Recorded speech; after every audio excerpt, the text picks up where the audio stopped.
These elections are being closely monitored as an opportunity for major political formations, including the ruling coalition and the opposition, to gauge the grassroots strength and fine-tune strategies ahead of the 2027 general elections. That and so much more awaits you tonight. Thank you for joining us. The EBN Prime Edition begins with our top story for tonight.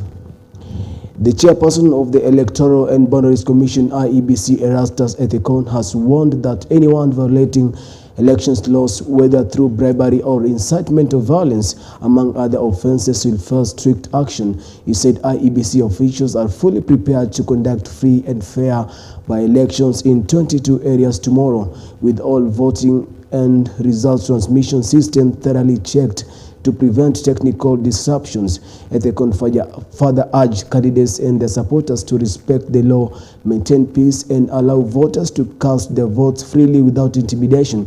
The newly constituted Electoral Commission is set to conduct by-elections in 22 electoral areas, including 6 parliamentary seats, 1 Senate seat, and 17 ward seats across the country. To remind the country and the people in those areas where we're having elections, and in this particular case, even all those candidates, including here in Kasipul, that the Commission still has the mechanisms to take action against any reported electoral malpractice. The Elections Code of Conduct Enforcement Committee is in place, and it will remain active until we complete the elections and until the candidates who win successfully are sworn in.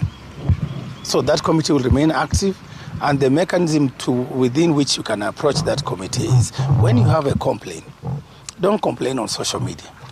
Don't complain in other media. Don't lament in your house and expect IBC to take action when we have not received a formal complaint, which will be filed with IBC and addressed to either the chair or the CEO, and we will direct those complaints immediately and quickly to the secretariat of the committee that is enforcing the Election Code of Conduct, and that committee will sit and address those issues. And moving on, it's all system go for the Magarini by-election, with the Independent Electoral and Boundaries Commission, IEBC, assuring Kenyans that tomorrow's polls will be free, fair, and credible. IEBC Commissioner Alutalala Mukwana confirmed that all preparations are complete, with security fully enhanced ahead of the by-election. Commissioner Mukwana also assured Kenyans that the team is fully prepared for the 2027 general elections, noting that many view these mini polls as a major test for the newly sworn-in commission. Zana zote ambazo tunahitaji ziko tayari. Kwa hivyo tuna imani kwamba ifikapo tarehe 28 asubuhi, inshallah, wakazi wa Magarini watatangaziwa mbunge wao mpya ambaye atakuwa ameteuliwa kwa haki na uangavu kwa mujibu wa sheria. And our press release has just been shared by the IEBC Commission, and that the Independent Electoral and Boundaries Commission has confirmed that it is fully ready for tomorrow's by-elections across 22 electoral areas, with polling stations set to open at 6 a.m. and close at 5 p.m., with all voters verified through the KIMS biometric system. Ballot papers and election materials have been dispatched, and polling officials have all taken the oath of secrecy. The Commission is urging voters to follow instructions at polling stations, respect the secrecy of their ballots, and exercise the right to vote freely. Stakeholders and security agencies are on high alert to ensure a smooth, free, and fair process. These mini polls are seen as a key test for the new Commission ahead of the 2027 general elections. Moving on, still on the upcoming by-elections, Interior Cabinet Secretary Kipchumba Murkomen has revealed that bodyguards attached to the Trans Nzoia Governor George Natembeya and Kakamega Senator Boni Khalwale have been withdrawn. The move follows reports that some security officers assigned to leaders were allegedly collaborating with goons to disrupt campaigns. Speaking in Kasipul, where he held a security meeting, Murkomen said withdrawal affects leaders from across the political divide and warned that officers found guilty will lose their jobs. The CS also cautioned leaders against hiring guns to interfere with the by-election, saying firm actions will be taken against any violation of the Electoral Code of Conduct. The National Police Service Commission has assured the public that adequate security measures are in place and called on Kenyans to remain calm and comply with the law ahead of tomorrow's polls. These police officers have been found in the middle of goons, facilitating goons, transporting, hiring, and it's not enough that they have been withdrawn. The disciplinary action will be taken against them, and if the charges are proven, they will lose their jobs. They will be relieved of their responsibilities within the National Police Service. So it's not enough even to complain that they have been withdrawn. That the Commission still has the mechanisms to take action against any reported electoral malpractice. The Elections Code of Conduct Enforcement Committee is in place, and it will remain active until we complete the elections and until the candidates who win successfully are sworn in. A section of religious leaders from the National Council of Churches of Kenya, NCCK, in the Eastern region are calling on young people not to allow themselves to be used by politicians to incite violence for selfish political gains. The clergy stress that the youth remain a critical pillar in nation building and must be cautious when choosing leaders they trust, especially in areas set to hold by elections tomorrow. Speaking in Machakos town, the religious leaders urge citizens to demand accountability from those in power, warning that public confidence in the political class has dwindled due to empty promises and poor governance. Refuse to be used by politicians to engage in violence and hooliganism. The money the politician is giving you will not last, but the effect of their corruption will keep you poor forever. Just say no. Number 3, seek opportunities for skilling and mentorship to enable you have sources of income even without salaried employment. Refuse to be incited against other tribes and do not allow yourselves to engage in violence against another person. B, refuse to be bribed to vote for any candidate, indeed determined to vote against any candidate who dishes out money, knowing that they will later on steal public funds. C, arise and say no to laws and policies that are oppressive and those that cause an increase in poverty.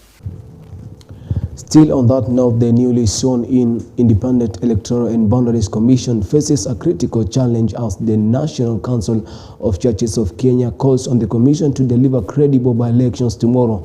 Speaking at the Council Central Region Electoral and Governors Forum, the clergy described the polls as a litmus test for the Commission's readiness to deliver undisputed 2027 general election. The men of cloth further urged the Commission to safeguard democracy as thousands of voters head to the polling stations to elect their representatives and called for an end to early campaigns, announcing the closure of their pulpits to politicians and asking leaders to focus on delivering on their mandates.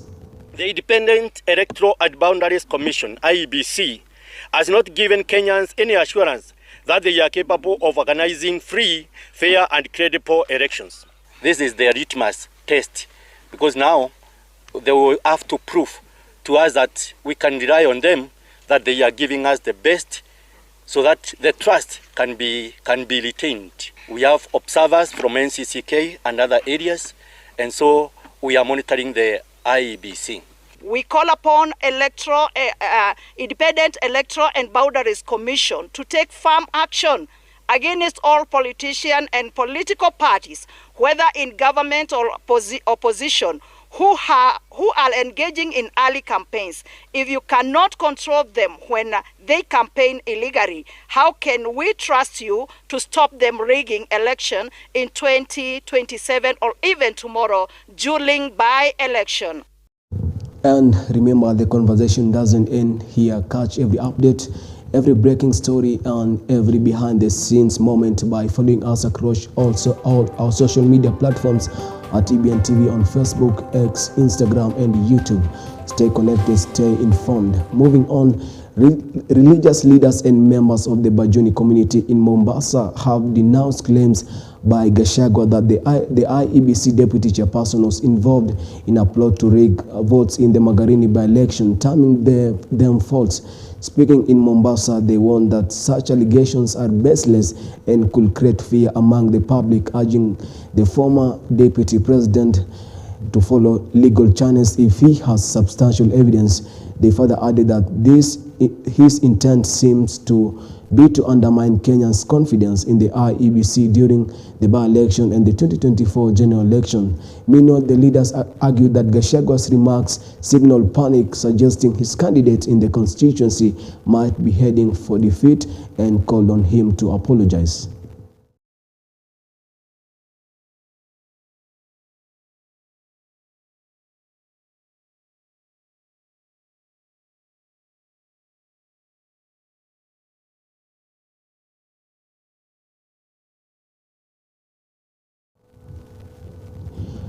The family of ODM party leader and Siaya Senator Oburu Odinga has confirmed he is in good health, putting to rest concerns about his well-being. In a statement, his son Jaoko Oburu Odinga said the senator took a short break in Dubai following the overwhelming events that unfolded after the passing of former Prime Minister Raila Odinga mid last month.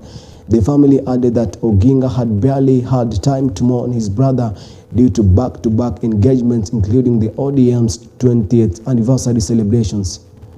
It's been a beehive of activity for the family, and especially now our leader, who is the Honorable Dr. Oburu Odinga. And then we've had functions all over the place to condole with our people, the population, the wananchi, for Baba in Homa Bay, in Migori, and everywhere. And we also had ODM at 20.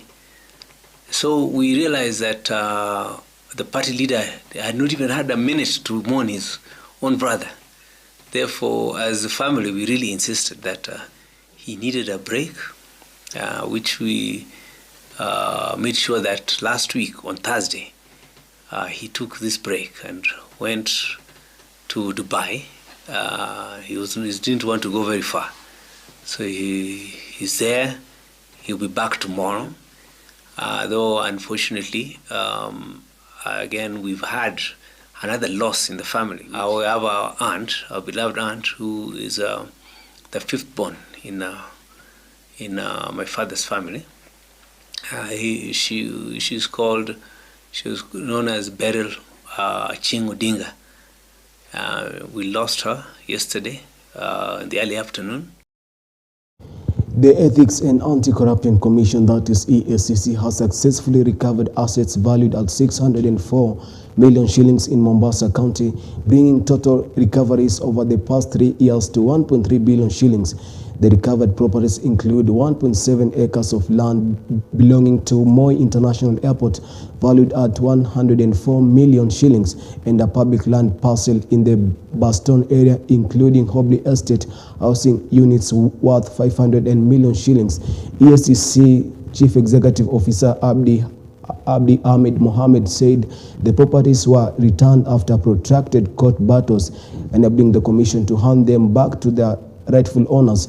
He further acknowledged delays in court processes as major challenge in recovering public assets and called on stronger collaboration with the judiciary to ensure justice is delivered promptly and those responsible for corruption and land grabbing are held accountable. The year 2024, which was last year, the Ethics and Anti-Corruption Commission got orders for the recovery of this property. The property at the moment is valued at about 500 million Kenya shillings. And 9, when we filed this case in court, we got the judgment in June this year. So this property is estimated to cost about 104 million. It is 1.7 acres.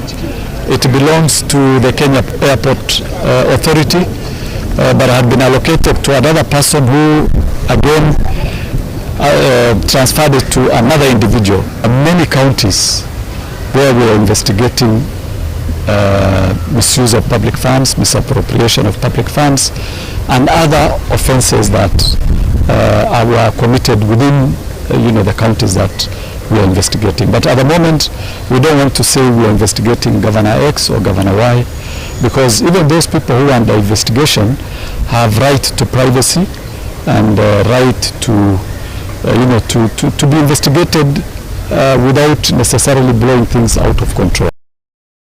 Now, switching gears to matters health, is that Health CS Adan Duale has said Kenya is on course to attain the World Health Organization's maturity level 3 status by March next year, a global standard that recognizes a country's medicines regulator as stable, well-functioning and capable of guaranteeing the safety and quality and effectiveness of medical products.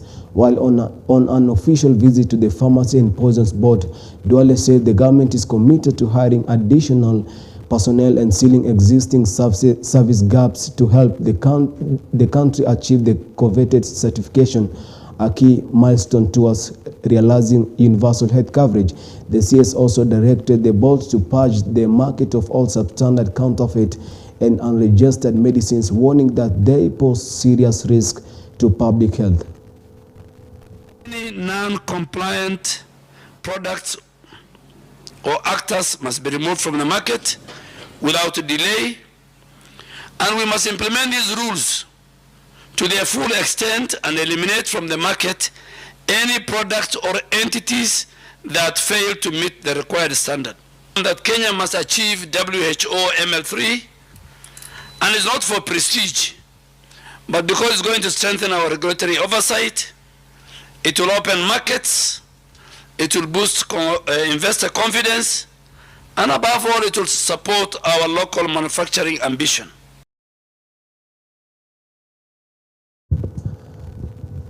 And Governor Simba Arati has issued a stern warning to contractors in Kayesi County delivering substandard work. Speaking at Kayesi Hospital during the official opening of the Nyangito Children's Ward, the governor did reveal that preliminary inspections of ongoing construction projects have uncovered visible cracks posing serious safety risks to residents. Arati further stated that the names of negligent contractors have been forwarded to the Engineer Registration Board for necessary action to be taken.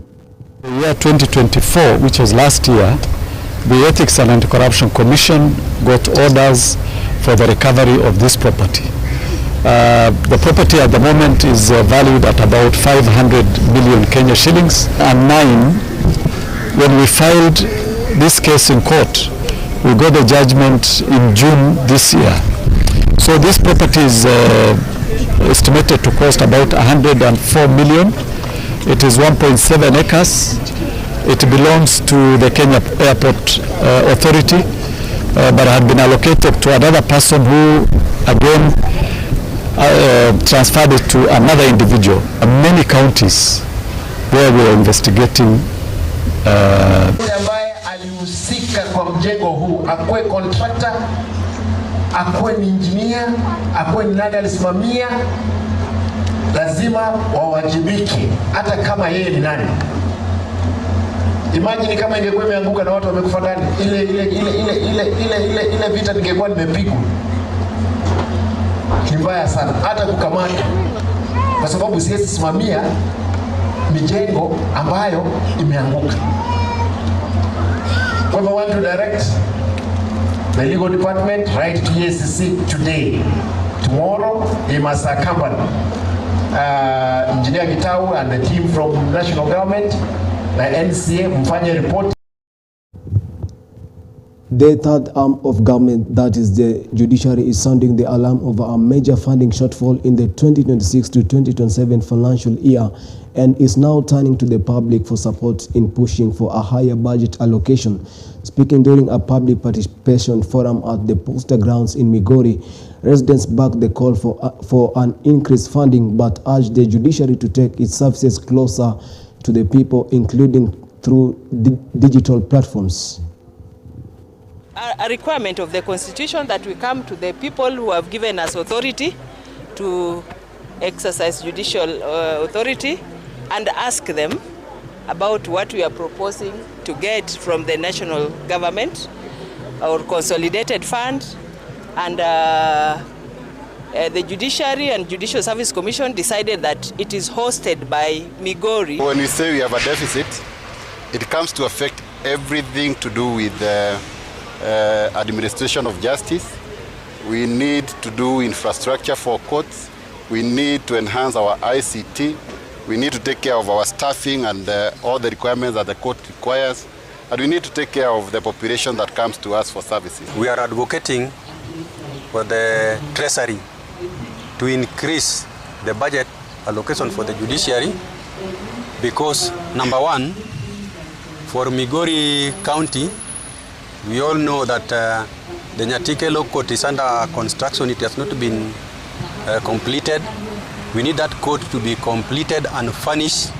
We are calling for the increment of remuneration of the people that represent offenders who are not able to hire their own lawyers to represent them in court. A 42-year-old man from the Kinungi area has been sentenced to 20 years in prison after being found guilty of raping an 80-year-old woman. Joseph Gitai is reported to have sexually assaulted the elderly woman at her Mushiringiri home in the early hours of October 13, 2022. The Naivasha Law Court was told that Gitai had on several occasions attempted to break into the woman's home and had been on the community's radar for years. Magistrate Nathan Luther wrote that the prosecution, which presented 4 witnesses, proved its case beyond reasonable doubt with evidence clearly linking the accused to the crime. The court has given Gitai 14 days to file an appeal. It alludes to the fact that the complainant is 80 years old. She's a close neighbor to you, and you went ahead and raped her. The community is incensed by what you did.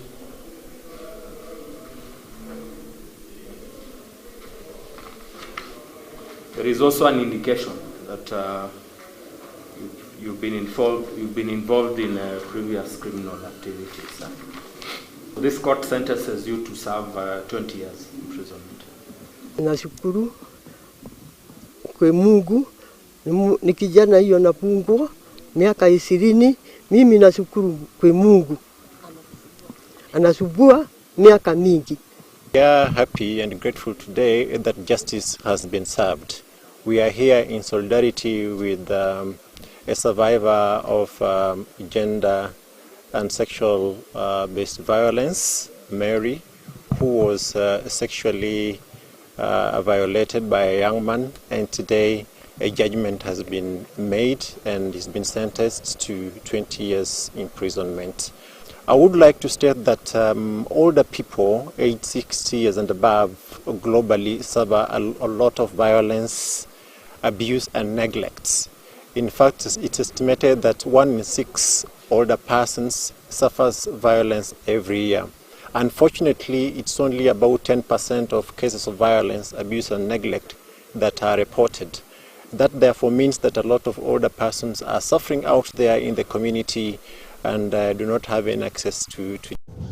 Still in the corridors of justice, another court has sentenced Edward Sangoyo to 20 years in prison after finding him guilty of defilement of a 14-year-old girl, an offense contrary to the Section 8 of the Sexual Offences Act 2006.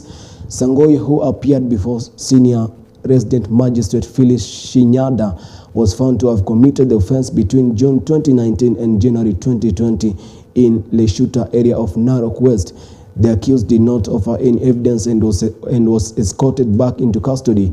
He has been given 14 days to appeal the court's decisions. Magistrate Shinyanda further directed that the time he has already spent in remand will be deducted from the 20-year sentence.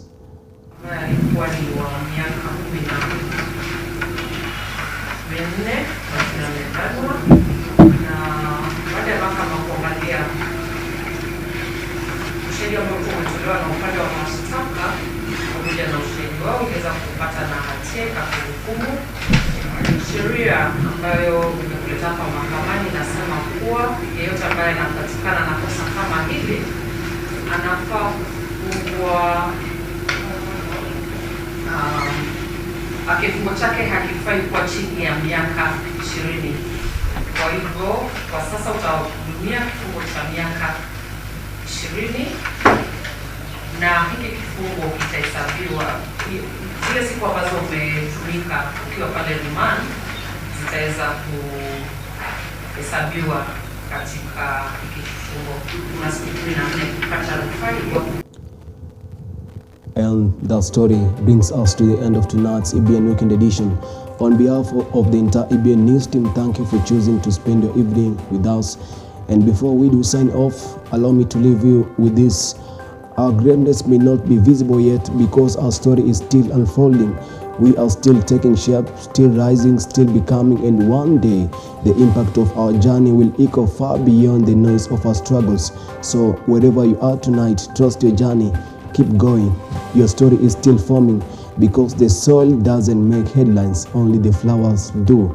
I'm George Kayesi, wishing you peace for tonight, strength for tomorrow, and faith for the road ahead. From all of us here at EBN, good night and may God bless you.